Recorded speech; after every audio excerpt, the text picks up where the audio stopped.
दोस्तों, BSc nursing के पुराने साल के जो क्वेश्चन हैं फिजिक्स के, बेसिकली इसको अपन सॉल्व करने वाले हैं। तो ध्यान से देखना, पूरा एक लेक्चर में खत्म कर देंगे इसको। 20 क्वेश्चन जो आते हैं वो सभी क्वेश्चन को। जैसे इसमें हमसे पूछा था कि एक कमरे की छत से W1 भार वाली वस्तु को W2 भार वाली जंजीर द्वारा लटकाया गया है। छत द्वारा जंजीर को खींचने के लिए लगाया गया बल, है ना। A body of weight W1 is suspended from the ceiling of a room through a chain of weight W2। ठीक है। The ceiling pulls the chain by force. अभी एक्चुअल में यहाँ पे हुआ क्या है, देखो सवाल में क्या बोला है। एक हमारे पास बॉडी है W1 का, ठीक है, ये W1 का कोई बॉडी है। इसको ना एक दूसरे ऑब्जेक्ट से बांध दिए हैं जंजीर से, ये W2 से बांध दिए हैं। ठीक है। उसके बाद क्या करना है, सीलिंग से बांधे हैं। अब सीलिंग इसको ऐसे खींच के रखा है। ये जो सीलिंग है ना, ये जो सीलिंग आप लोग को दिख रहा है, जो बनाया हूँ, ये वाली जो सीलिंग है, इसको खींच के रखा है। अब अगर ये इसको खींच के रखा है तो इस पर कितना फोर्स लगाएगा। एक तो W1 देखो, एक्चुअल में इनका खुद ही वेट दे दिया है ना। ये पहला वेट और ये दूसरा वेट, ये दोनों मतलब वेट ही तो इसका फोर्स है ना। एक फोर्स ये, एक फोर्स ये, तो दोनों का टोटल फोर्स कितना हो जाएगा। टोटल इसका फोर्स निकल जाएगा W1 प्लस W2। अब इसको अगर खींच के रखना है इसको, तो इसको बराबर फोर्स लगाना पड़ेगा, मतलब दोनों का फोर्स जो है वो बराबर होना चाहिए। तो ये जो है वो सीलिंग का भी फोर्स हो जाएगा, तो दोनों का जो फोर्स है वो इक्वल हो जाएगा। इसलिए ऑप्शन सी हमारा करेक्ट हो जाना है। ठीक है। उसके बाद आगे बढ़ते हैं। देखो, दो ग्रह ए व बी पृथ्वी के परितः एक ही कक्षा में घूम रहे हैं। ठीक है। ये मान लो अर्थ है।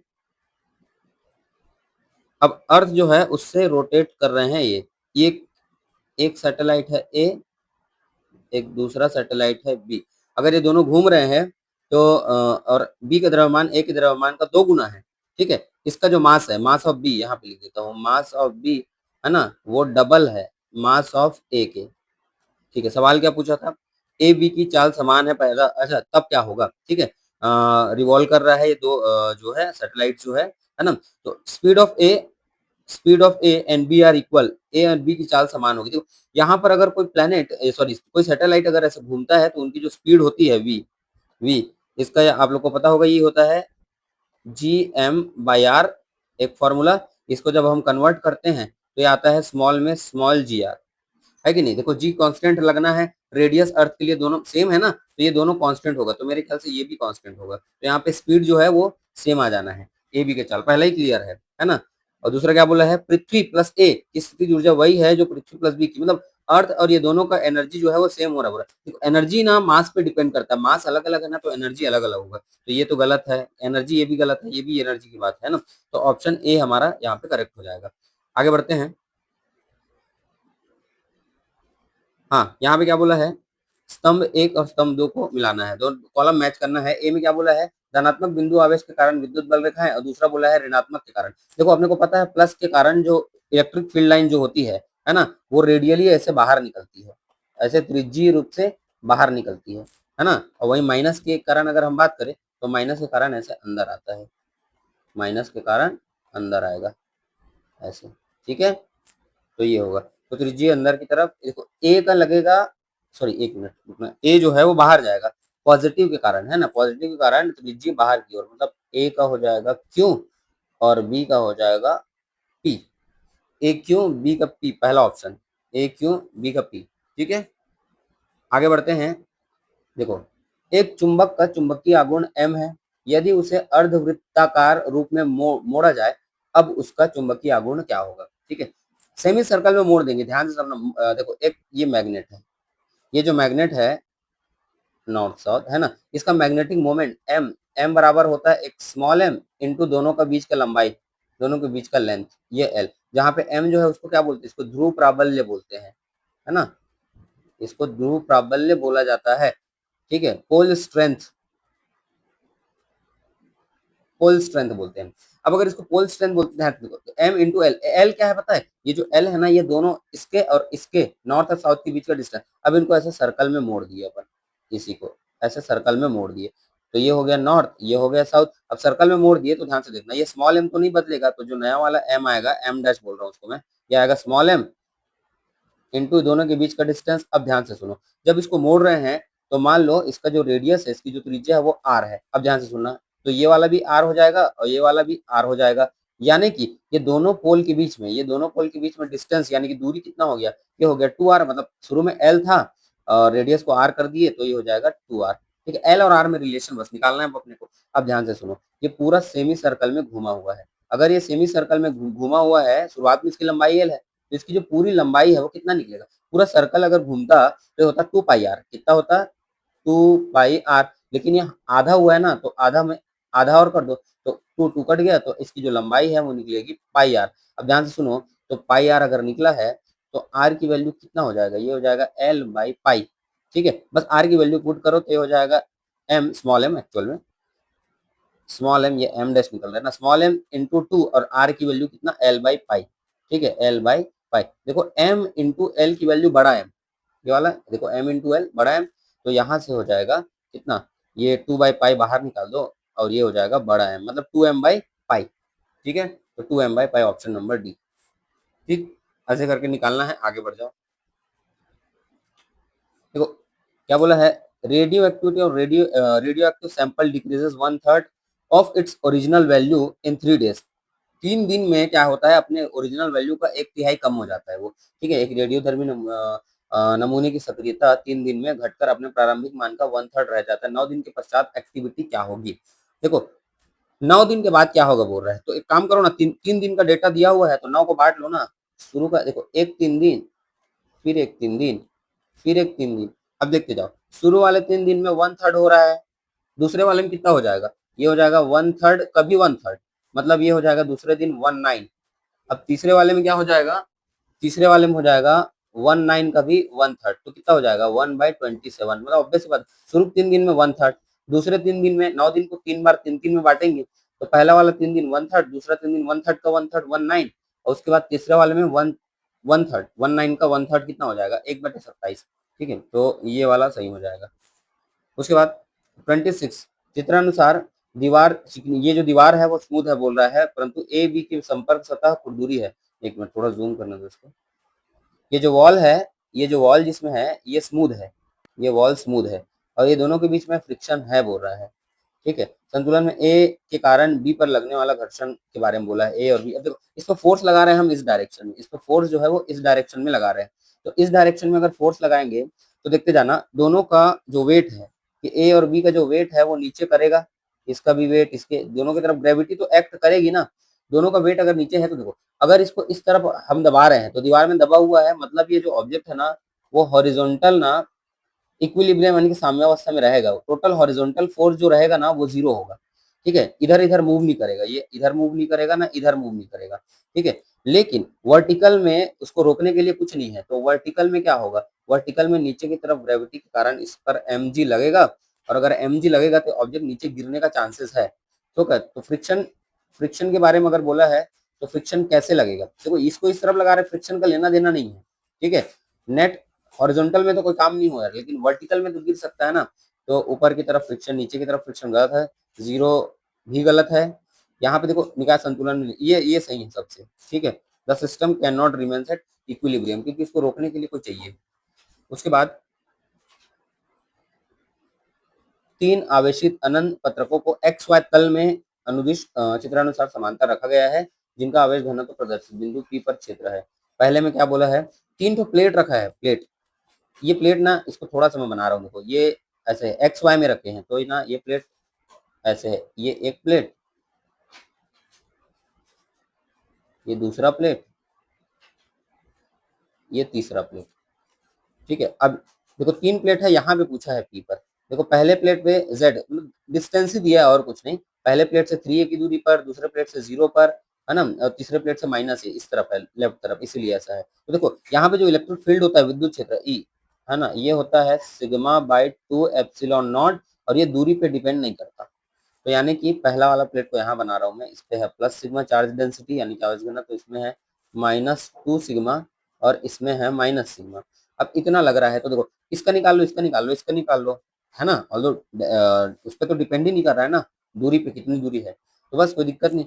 अब यहाँ पे काम करो, ये प्लस के कारण कितना निकलेगा? प्लस के कारण निकलेगा σ/2 एप्सिलॉन नॉट, ये -2 के कारण कितना निकलेगा? -2 σ/2 एप्सिलॉन नॉट, और माइनस सिग्मा के कारण निकलेगा -σ/2 एप्सिलॉन नॉट।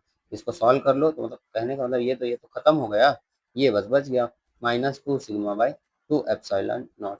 ठीक, ये ये वाला ऑप्शन। ठीक है, तो -2 सिग्मा बाई ये वाला। ठीक है, अच्छा के भी दिया है ना, तो के में ही आएगा ये, वैसे के में दिया है ना। इलेक्ट्रिक फील्ड तो ये एक्स वाई में है, तो इलेक्ट्रिक फील्ड तो ऐसे जाएगा ना, ये खुद ही एक्स वाई में है तो ये जेड हो गया। ठीक, ऐसा है।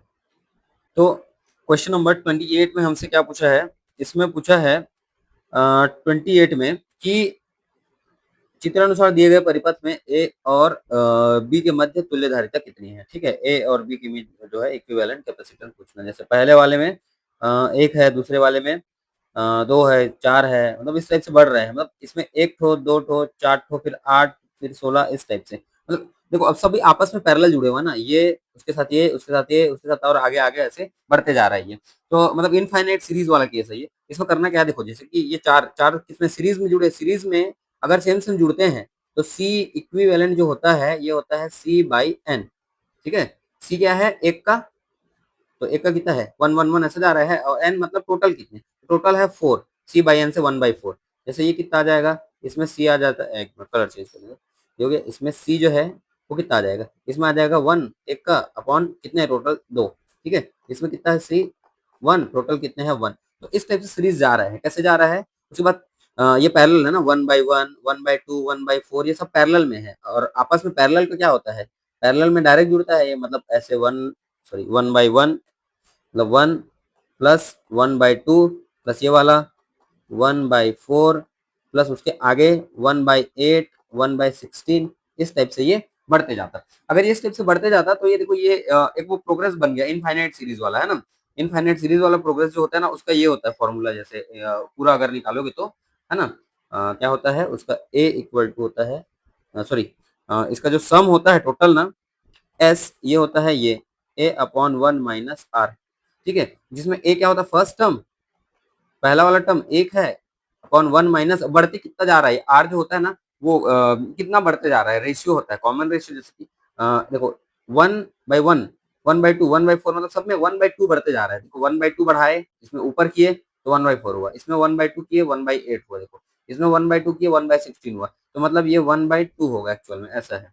तो यहाँ से s इक्वल टू कितना निकल जाएगा, ये हो जाएगा 1/1 माइनस हाफ, एक में आधा गया, कितना हो जाएगा, आधा 1/2, दो दो ऊपर चढ़ गया तो s बराबर हो जाएगा 2 माइक्रोफेरड। ठीक है, तो इस टाइप से ये निकलेगा इनफाइनाइट सीरीज का। ठीक है, 2 माइक्रोफेरड। उसके बाद देखो 29 में सघन माध्यम पर जब कोई तरंग परिवर्तित होती है तो उसकी कला में परिवर्तन कितना होता है। When a wave undergo reflection बोला है, परावर्तित, sorry, reflection at a dense medium, it's, देखो रिफ्लेक्शन का केस सिंपल, रिफ्लेक्शन का केस जो होगा, ये आया ये निकल गया, मतलब ये सीधा सीधा जाना था तो 180 डिग्री से चेंज हुआ है ना ये, है कि नहीं, तो सीधा सीधा 180 डिग्री का इसमें फेज डिफरेंट नया मिलता है। ठीक है, तो ये ऑप्शन सही हो जाएगा। उसके अलावा दो माध्यमों को अलग अलग करने वाली सतह पर प्रकाश की किरण आपतित होने पर कुछ भाग परावर्तित, कुछ भाग अपवर्तित करती है, जैसा चित्र में दिखाया गया है ना। ये वाला केस है। Light incident on a surface spreading to media is partially reflected, partially refracted, कुछ इधर आया कुछ इधर आया, शोन इन फिगर। देन ये बोला है साइन आई बराबर इतना, ये इतना, ये इतना। रिलेशन किसका किसका है, साइन एंगल का और म्यू का, है ना। तो यहाँ से एक मिनट इसको थोड़ा सा सॉल्व करते हैं अपन।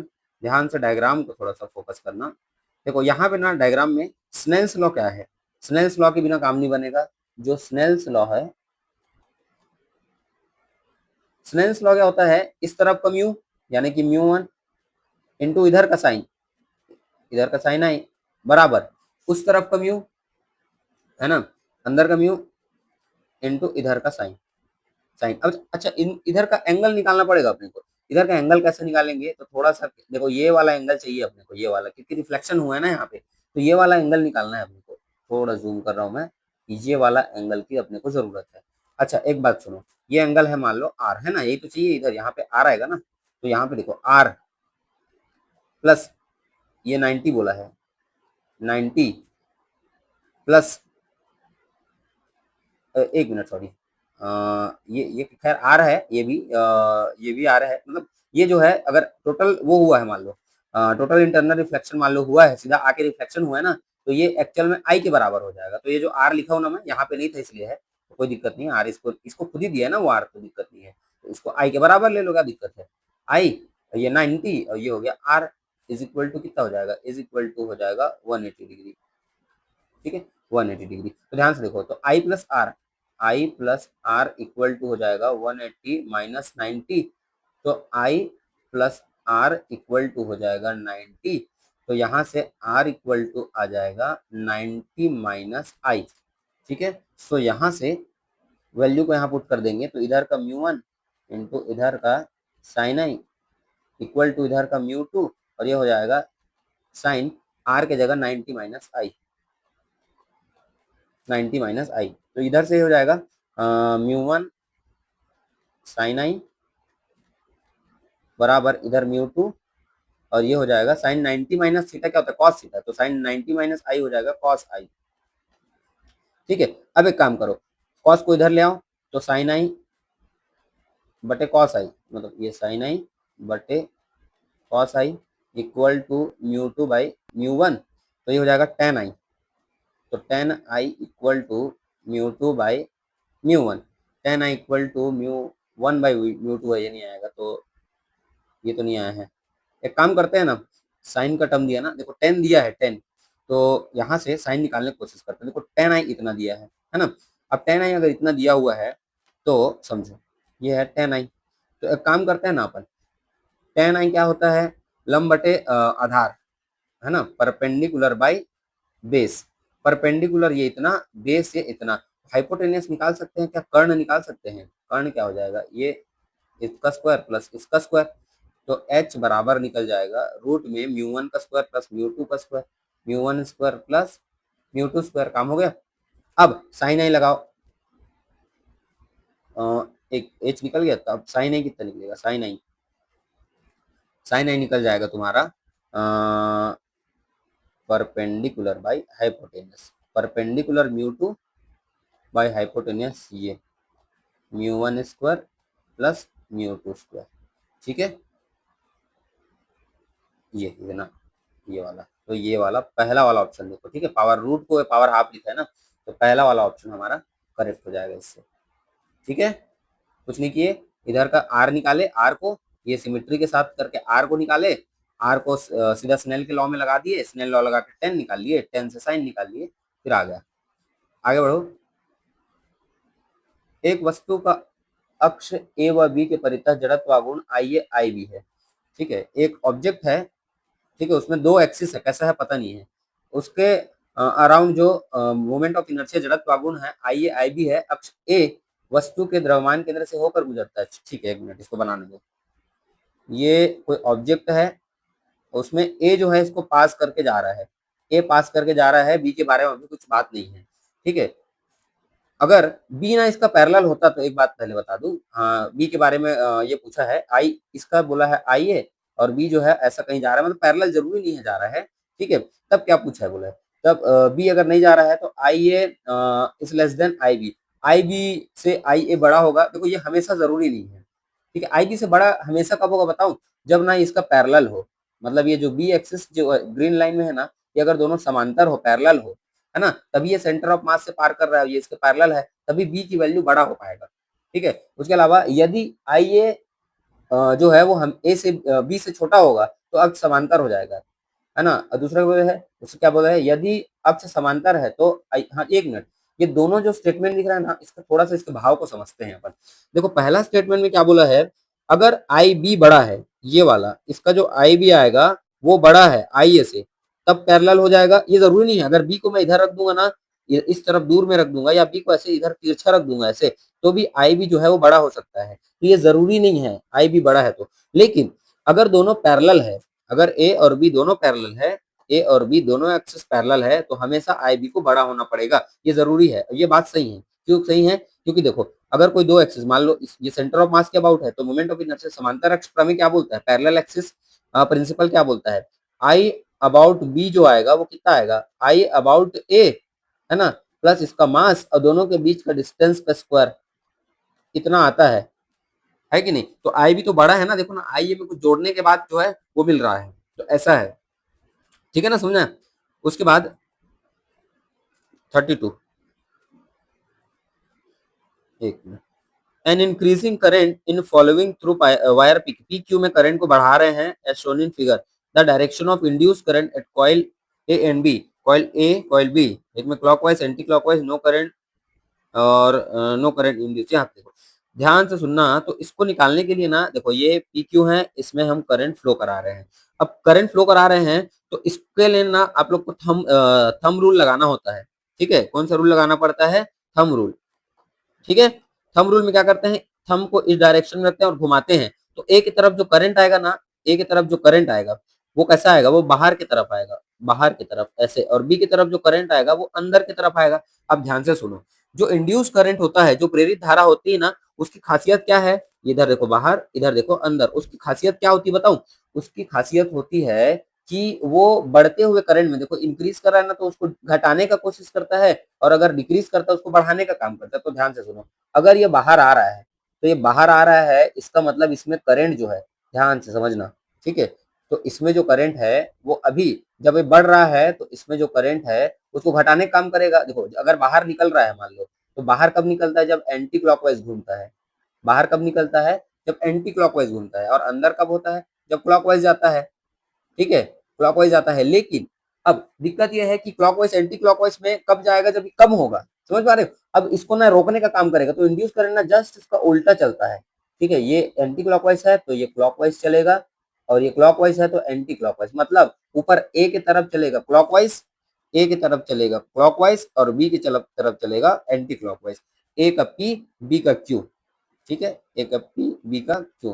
ठीक है, ये इंड्यूस करंट वाला केस है। इंड्यूस करंट क्या करता है? अगर बढ़ता है करंट उसको घटाने की कोशिश करता है, और अगर घटता है उसको बढ़ाने की कोशिश करता है। ठीक है, नेक्स्ट, एक एक एलसीआर परिपथ में प्रेरकीय प्रतिघात परिपथ के प्रतिरोध आर के बराबर है। एक प्रेरकीय प्रतिघात, ठीक है, एलआर सर्किट है, बराबर है परिपथ में एक विद्युत वाहक बल ई बराबर इतना आरोपित किया जाता है। परिपथ में उपयोग की शक्ति निकालना, पावर निकालना है। एलआर सर्किट है। एक चीज ये बोला है, लेकिन जो एक्स एल है, इसमें एक्स एल यही होता है ना, प्रतिघात जो है वो आर के बराबर है, ऐसा वो बोला है। ठीक है, अपने को ना पावर निकालना है, तो ये इक्वेशन दिया हुआ है। देखो पावर का फॉर्मूला क्या होता है, यहाँ पे लिख रहा हूँ पावर। ठीक है, एवरेज है ना, ये होता है आई आर एम एस, और ये होता है V R M S into cos phi होता है। ये होता है फॉर्मूला। ठीक है, I R M S, V R M S, cos phi.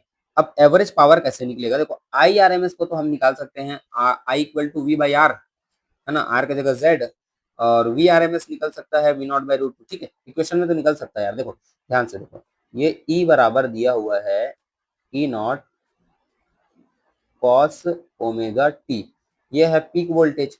तो देखो वी आर एम एस क्या होता है?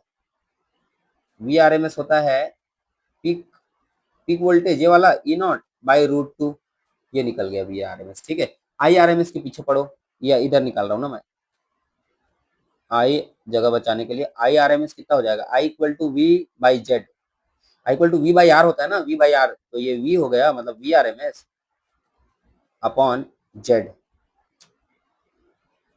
ये। ठीक है, वी आर एम एस की फिर से यहाँ पे चाहो तो वैल्यू डाल सकते हो, तो यहाँ से हो जाएगा कितना, तुम्हारा वी आर एम एस हो जाएगा कितना, वी आर एम एस तो यही हो गया, ये E naught by root two, E naught by root two divided by Z. ठीक है, अब यहाँ पे देखो दो चीज पता लगा ना, इसको इसको थोड़ा सिंप्लीफाई कर रहा हूँ ये वाले को मैं, तो आई आर एम एस कितना निकलेगा? आई आर एम एस बराबर निकलेगा E naught by Z root two.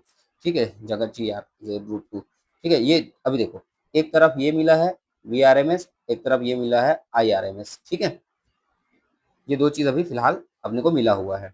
ठीक है, अब दूसरा अपन जाते हैं कॉस फाई में। कॉस फाई, कॉस फाई क्या होता है? आर बाई जेड, तो यहाँ पे जेड भी है ना यहाँ पे। ठीक है, कॉस फाई, कॉस फाई को मैं किस तरफ निकालूं, किस तरफ निकालूं, इधर अभी मिटा दूंगा उसको। ठीक है, जगह है क्या? चलो ये रफ कार्य के लिए दिया हुआ है। देखो कॉस फाई क्या होता है? कॉस फाई होता है आर बाई जेड। ठीक है, तो जेड भी तो निकालना पड़ेगा। जेड क्या होगा? जेड होता है रूट में XL square plus R square. XL R को इक्वल बोला है इक्वेशन में खुद ही, तो जो क्वेश्चन दिया उसमें, तो ये आर स्क्वायर प्लस एक बार और आर स्क्वायर, ये R square two R square, तो जेड हो जाएगा r√2, ये z आया। r की वैल्यू को रहने दो, z की वैल्यू r√2, r कट गया, मतलब cos फाई आया है 1/√2। ठीक है, 1/√2 ध्यान में रखना। कहाँ है अपन, इधर इक्वेशन बना रहे थे, ये IRMS VRMS cos फाई, ठीक है, पावर एवरेज का। तो पावर एवरेज इस तरफ लिख रहा हूँ अभी, ठीक है। अरे यार, हाँ देखो, IRMS किधर निकाले हैं, ये यहाँ पे निकाले हैं, कितना, E0/Z√2, ठीक है ना, E0/Z√2। आर आया है क्या, आर आया है, ठीक है। तो देखो एक मिनट, और जेड को निकाले हैं कितना, देखो जेड को निकाले हैं अपन r√2, है ना, r√2, जेड को निकाले r√2 और cos फाई को 1/√2। देखो, तो आई आर एम एस को ऐसे लिख दे क्या, E0/E0 कितना है ये, Z√2, ठीक है, Z√2। अब जेड को कितना निकाले हैं, जेड को निकाले r√2, मतलब r√2 और एक बार और √2 into V R M S है E0/√2, E0/√2, E0/√2 into cos phi 1/√2, ठीक है। तो कितना हो गया, E² ई स्क्वायर ऊपर में, E0² मतलब सॉरी, √2 4 ये लो, E0² बाई 4 ये वाला ऑप्शन करेक्ट हो जाएगा अपना, ठीक है। इधर से IRMS, इधर से VRMS और नीचे में cos फाई पड़ा है, ठीक है, ये सबको वहां पे डाल दिया अपन। अब उसके बाद अब ये जो सवाल है, ये 34 नंबर का क्वेश्चन, ठीक है, इसको देखना ध्यान से। 34 क्वेश्चन क्या बोला है, work done in carrying an electron from A to B lying on equipotential surface on 1 volt potential is, ठीक है। एक देखो क्या बोला है, इक्विपोटेंशियल सरफेस जिसका पोटेंशियल 1 वोल्ट है, इलेक्ट्रॉन को ले जाने में कितना वर्क लगेगा, 0 लगेगा, सबको पता है। Equipotential work done, equipotential surface या समविभव पृष्ठ जो होता है, उसमें कार्य किया गया मान जो होता है वो शून्य होता है। तो बाद ग्राफ दिया हुआ है, किसका किसका ग्राफ है, विस्थापन समय डिस्प्लेसमेंट टाइम का, ये डिस्प्लेसमेंट या टाइम, ये दोनों का ग्राफ दिया हुआ है। ये ग्राफ में देखो, जब धीरे धीरे अपन जा रहे हैं, पहले ग्राफ को देखो फिर ऑप्शन देखना। पहले ग्राफ में जब अपन धीरे धीरे चल रहे हैं जैसे, तो क्या हो रहा है, टाइम जो है, सॉरी, यानी कि डिस्प्लेसमेंट जो है वो टाइम के रिस्पेक्ट में कॉन्स्टेंटली चेंज हो रहा है, मतलब वेलोसिटी तो है, वेलोसिटी है यहाँ तक, वेलोसिटी जो है वो है, लेकिन कांस्टेंट है, वेलोसिटी नियत है कि नहीं, क्योंकि कांस्टेंट डिस्प्लेसमेंट हो रहा है। उसके बाद ऑब्जेक्ट का पोजीशन फिक्स हो गया, देखो ये यहाँ पर फिक्स हो गया, ऑब्जेक्ट रेस्ट पर आ गया। ऑप्शन देखो, कण लगातार धनात्मक एक्स के अनुदिश गति कर रहा है, ये गलत बात है, कंटिन्यू नहीं बढ़ रहा है खाली, लेकिन ये वाले ग्राफ में तो रुक गया ना, ये वाले ग्राफ में तो पोजीशन थोड़ी चेंज हो रहा है, खाली यहाँ तक बस पार्टिकल जो है वो बढ़ रहा है। कण स्थिर अवस्था में है, ये भी गलत बात है।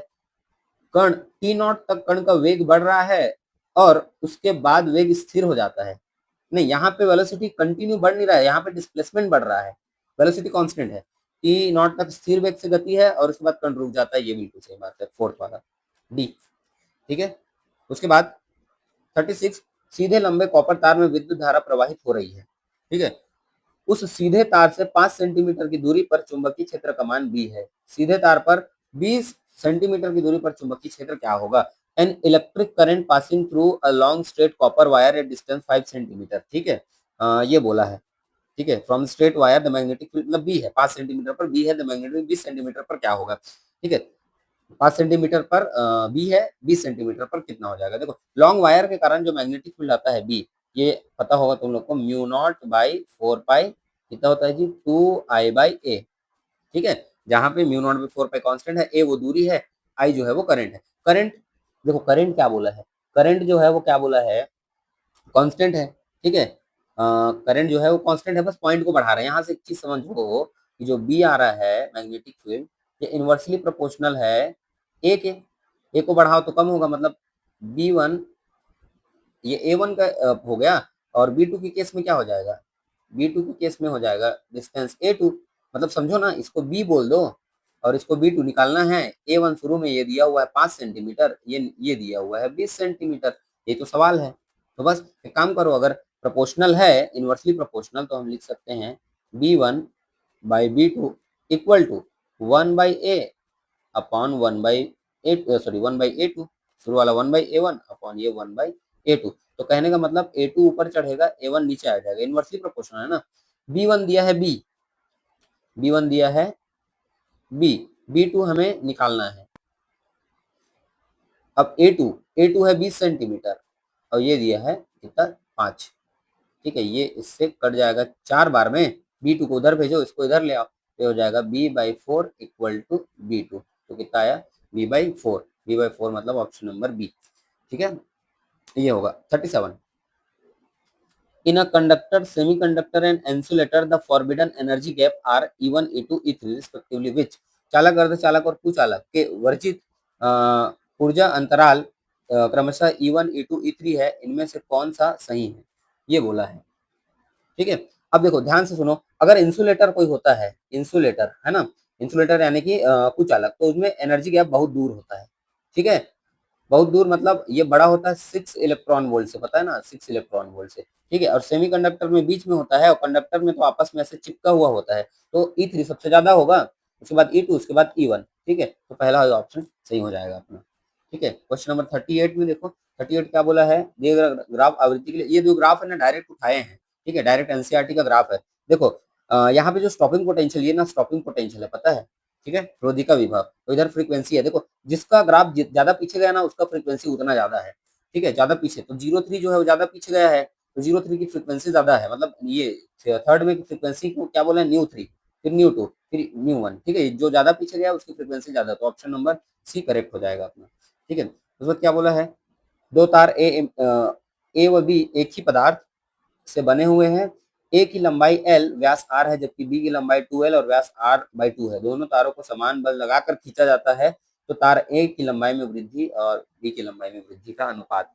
ठीक है, two wires A and B जो है वो सेम मटेरियल का बना हुआ है। ए का लेंथ L है, ठीक है, और बी का लेंथ 2L है। तो एक काम करता हूँ ना, ऐसे कर लिख लेता हूँ पहले तो उसको मैं, ए का लेंथ ये कितना दिया हुआ है, ये L दिया हुआ है, और बी का जो लेंथ है वो 2L दिया हुआ है। ठीक है, और ए का जो डायामीटर, डायामीटर बोला, व्यास बोला है, तो अपने को रेडियस निकालना है। तो ए का रेडियस देखो, इसका R दिया है, तो इसका रेडियस जो निकलेगा ये R/2 निकलेगा, और इसका जो रेडियस निकलेगा, ये ए का रेडियस हो गया, ये बी का रेडियस हो गया। इसका कितना निकलेगा, R/2 दिया है, इसका डायामीटर व्यास, तो रेडियस उसका भी आधा, मतलब R/4 हो जाएगा ये, R/4। ठीक है, एक ये हो गया, एक ये हो गया। अब क्या करना है, ये दोनों को अपने को क्या निकालना है, सेम फोर्स से खींच रहे हैं ना, सेम फोर्स से खींच रहे हैं, तो कितना डिफरेंट होगा, मतलब ये अगर इसको खींच रहे हैं, यंग वो वाला है ना, यंग मॉडुलस वाला केस है ना, यंग मॉडुलस वाला। मतलब देखो यंग मॉडुलस क्या होता है, y बराबर होता है तुम्हारा F/A, और ये हो जाएगा L upon change in L। ठीक है, यही होता है ना, ये तो होता है। ठीक है, तो अपने को निकालना क्या है, लंबाई में वृद्धि, मतलब डेल्टा एल का रेशियो निकालना है। डेल्टा एल का दोनों केस में देखो, वाई ए और वाई बी ये दोनों तो इक्वल है, क्योंकि मटेरियल सेम होता है। तो यंग ये सॉरी, ये जो यंग वो होता है ना, क्या बोलते हैं यार, यंग इलास्टिसिटी कांस्टेंट, यंग प्रत्यास्थता गुणांक जो होता है, यंग मॉडुलस ऑफ इलास्टिसिटी, ये दोनों का सेम होगा। तो मतलब ए का बराबर बी का, तो ए का, अरे यार, इक्वल टू बी का। ठीक है, तो ए का इधर से करके निकाल लो ना, ए का ये इतना, तो इतना हो जाएगा फोर्स, तो कटेगा खैर, force into length upon area into delta L equal to, इधर भी फोर्स एल ही है।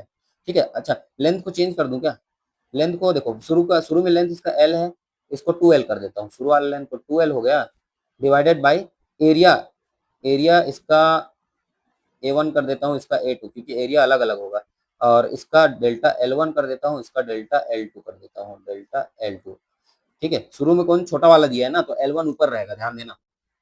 ठीक है, नहीं तो दोनों ऑप्शन दिया 1/8 और 8 का, तो L1 ऊपर रहेगा। तो एक काम करो, अभी काट फिट करो, यहाँ पे काट फिट करोगे तो F से F कटा, L से L कटा, ऊपर 2 बचा है ना।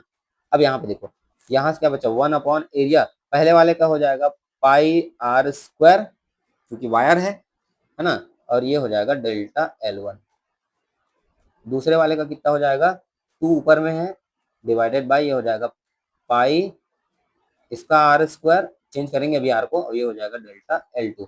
ये आर को उधर भेज दो ना यार, ठीक है। चलो तो ये हो जाएगा, देखो पाई से पाई को उड़ा दो, ठीक। तो पहले वाले का रेडियस 1/r आया था, है ना, तो ये हो जाएगा 1/r, 1/r का स्क्वायर इंटू डेल्टा L1 बराबर इसका हो जाएगा 2 पाई से पाई तो कटा है, ये हो जाएगा आर, इसका आर कितना आया था, सॉरी ये गलत लिखा हूँ यार, ये r/2 आया था ना, ये r/2 आया था, है नहीं, ये दे यहाँ पे निकाले थे, देखो एक का r/2 एक का r/4, तो यहाँ से हाँ इसका निकला था r/2 और इसका निकला था r/4, r/4 का स्क्वायर इंटू डेल्टा L2, ठीक। चलो अब एक काम करो, ये L2 को उधर भगाओ पहले तो, ठीक है, या काम करो पहले सॉल्व कर लो, यहाँ से 1 बाई, देखो ये आर स्क्वायर और ये हो जाएगा डेल्टा L1, ठीक है, और ये 2 का स्क्वायर 4, तो 4 ऊपर चढ़ा दिया मैं, बराबर यहाँ 4 का स्क्वायर 2 और इधर 4 का स्क्वायर 16 ऊपर चढ़ा दे रहा हूँ, ठीक है।